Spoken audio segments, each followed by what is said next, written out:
Welcome to NS Astrology Institute. ఇప్పుడు marriage topic లో వివాహం ఎవరికి తొందరగా జరుగుతుంది, ఈ వివాహం ఎవరికి తొందరగా జరుగుతుందనే విషయానికి జ్యోతిష్యంలో ప్రధానంగా 7 రూల్స్ను పరిగణలోకి తీసుకోవాలి. ఇక్కడ ఎవరికి తొందరగా వివాహం జరుగుతుందనే విషయానికి 7 ప్రధానమైన రూల్స్ ఇవ్వడం జరిగింది, గమనించగలరు. రూల్ నెంబర్ 1, మొదటి స్థానం, 1వ స్థానం. ఈ 1వ స్థానం మన గురించి తెలియజేస్తుంది. అంటే మనకు వివాహం జరగాలంటే 1వ స్థానం ఖచ్చితంగా బలంగా ఉండాలి. రూల్ నెంబర్ 2, ఇది కుటుంబం మరియు జీవిత భాగస్వామి యొక్క ఆయుష్ గురించి తెలియజేస్తుంది. రూల్ నెంబర్ 3, 4వ స్థానం, ఇది జాతకుడి యొక్క గృహము మరియు సంతోషాల గురించి తెలియజేస్తుంది. రూల్ నెంబర్ 4, 5వ స్థానం, ఇది ప్రేమ, పాపపుణ్యాలు, ఆధ్యాత్మికం మరియు సంతానం గురించి తెలియజేస్తుంది. రూల్ నెంబర్ 5, 7వ స్థానం, ఇది జాతకుడికి లేదా జాతకురాలికి భార్య మరియు భర్త గురించి తెలియజేస్తుంది. అంటే ఇక్కడ 7వ స్థానం కూడా చాలా బలంగా ఉండాలి. రూల్ నెంబర్ 6, 8వ స్థానం, ఇది మాంగళ్యం మరియు జాతకుడి యొక్క ఆయుష్ గురించి తెలియజేస్తుంది. చివరిగా రూల్ నెంబర్ 7, 12వ స్థానం, ఇది పడక సుఖాల గురించి తెలియజేస్తుంది. మరి ఈ రూల్స్ను ఎలా ఐడెంటిఫై చేయాలి? ఇక్కడ ఇవ్వబడిన ఈ 7 స్థానాల యొక్క అధిపతులు, నక్షత్రాధిపతులు, సబ్లార్డ్స్ను పరిగణలోకి తీసుకోవాలి. కేపీ పద్ధతిలో సబ్లార్డ్ రూల్ అనేది 100% ఖచ్చితమైన రూల్. ఒకవేళ కేపీలో నాలెడ్జ్ లేకపోతే నక్షత్రాధిపతికి ప్రయారిటీ ఇవ్వాలి, తరువాత అధిపతికి ప్రయారిటీ ఇవ్వాలి. ఇక్కడ నేను నక్షత్రాధిపతి మరియు అధిపతిని పరిగణలోకి తీసుకొని వివరించడం జరుగుతుంది. మరి ఎలా ఐడెంటిఫై చేయాలి జాతక చక్రంలోని ఈ రూల్స్ను?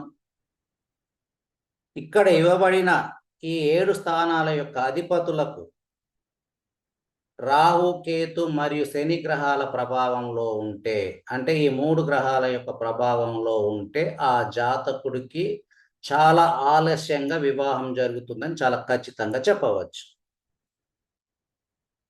ఈ నక్షత్రాధిపతులకు కూడా రాహు, కేతు, శని గ్రహాల ప్రభావంలో ఉన్న మ్యారేజ్ చాలా ఆలస్యంగా జరుగుతుంది. ఇప్పుడు ఉదాహరణకు 1వ స్థానం యొక్క నక్షత్రాధిపతి గురుగ్రహం అనుకుందాం. ఈ గురుగ్రహం రాహు, కేతు, శని గ్రహాల ప్రభావంలో ఉంటే అప్పుడు ఆ లగ్నము వీక్ అయిందని అర్థం. అంటే మ్యారేజ్ విషయానికి మాత్రమే ఆ లగ్నం వీక్ అయిందని అర్థం చేసుకోవాలి. ఇలాగే మిగతా స్థానాధిపతుల యొక్క నక్షత్రాధిపతులు కూడా రాహు, కేతు, శని గ్రహాల ప్రభావంలో ఉంటే ఖచ్చితంగా ఆ జాతకుడికి వివాహము 35 ఇయర్స్ తర్వాత జరుగుతుందని మీరు ప్రిడిక్షన్ చేయవచ్చు. మరి ఎవరికి తొందరగా జరుగుతుంది వివాహము? ఈ 7 రూల్స్కు సంబంధించిన అధిపతులు లేదా నక్షత్రాధిపతులు ఖచ్చితంగా గురు, శుక్ర, బుధ గ్రహాల ప్రభావంలో ఉంటే ఆ జాతకుడికి వివాహం వయసు వచ్చిన తర్వాత వితిన్ 1 ఇయర్లో ఖచ్చితంగా వివాహం జరుగుతుంది. అలాగే ఈ అధిపతులకు లేదా నక్షత్రాధిపతులకు గురు, బుధ, శుక్ర గ్రహాలతో సిగ్నిఫికేషన్స్ ఉండాలి. ఈ గ్రహాలు వక్రంలో ఉండకూడదు. మళ్ళీ వక్రంలో ఉంటే మళ్ళీ ఆలస్యంగా జరుగుతుంది. ఈ గ్రహాలు వక్రంలో లేకుండా ఈ అధిపతులన్నీ గురు, బుధ, శుక్ర గ్రహాల ప్రభావంలో ఉంటే ఆ జాతకుడికి ఖచ్చితంగా వివాహం వయసు వచ్చిన తర్వాత వితిన్ 1 ఇయర్లో 100% ఖచ్చితంగా వివాహం జరుగుతుందని ప్రిడిక్షన్ చేయవచ్చు. ఇక్కడ నేను అదే వివరించాను. ఈ స్థానాధిపతులకు ఒకరికొకరికి సిగ్నిఫికేషన్స్ ఉండాలి. అలాగే ఈ సిగ్నిఫికేషన్స్తో పాటు గురు, బుధ, శుక్ర గ్రహాల ప్రభావంలో ఉండాలి. ఒకవేళ రాహు కేతు యొక్క ప్రభావం లేకుండా గురు శుక్ర బుధ గ్రహాలతో పాటు శని గ్రహం వస్తే వివాహం వయసు వచ్చిన తర్వాత కొద్దిగా ఆలస్యం అవుతుందని ప్రిడిక్షన్ చేయాలి. ఎందుకంటే శని గ్రహము ఆలస్యానికి కారకత్వం వహిస్తారు. సో మీరు ఇక్కడ వేదిక పద్ధతిలో అధిపతినైనా తీసుకోవచ్చు, నక్షత్ర పద్ధతిలో ఈ 7 స్థానాధిపతులకు సంబంధించిన నక్షత్రాధిపతిని కూడా పరిగణలోకి తీసుకొని ఈ 7 స్థానాధిపతులు రాహు కేతు శని గ్రహాల యొక్క నక్షత్రాలలో ఉంటే ఆలస్యంగా వివాహం జరుగుతుంది.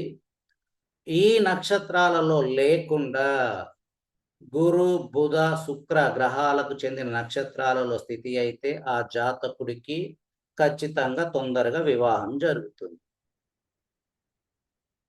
ఈ రూలు ఖచ్చితంగా సరిపోయిందో లేదో చూడాలంటే వివాహం తొందరగా జరిగిన వారి యొక్క జాతక చక్రాలను పరిశీలన చేయండి. నేను చెప్పిన రూల్స్ 100% సరిగ్గా సరిపోతాయి. ఇందులో ఎలాంటి సందేహం లేదు. మరొక ప్రధానమైన వీడియోతో మీ ముందుంటాను. ధన్యవాదములు. If you like this video, you can click on the like and subscribe button. Thank you.